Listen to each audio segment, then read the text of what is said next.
Last week, property developer Johnny Ronan was forced to apologise after a video was published online of him mocking the coronavirus emergency.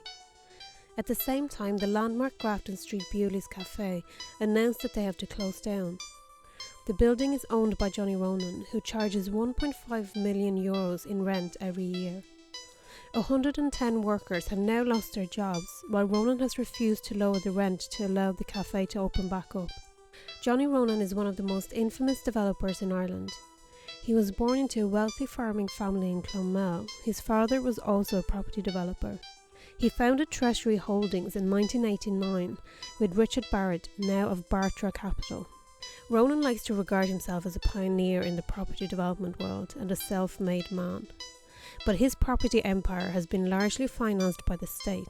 Since 1991, the government was renting office space in his Treasury building, housing both NAMA and the NTMA in later years.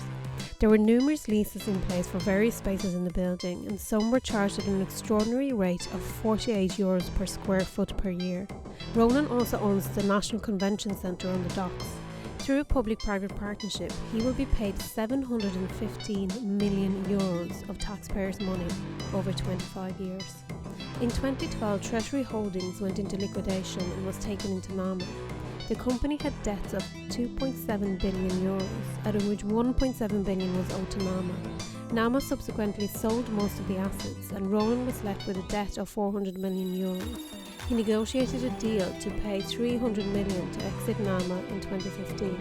He used properties not taken into NAMA to borrow the $300 million from foreign investment funds. One of those properties is the Bewley's Grafton Street building.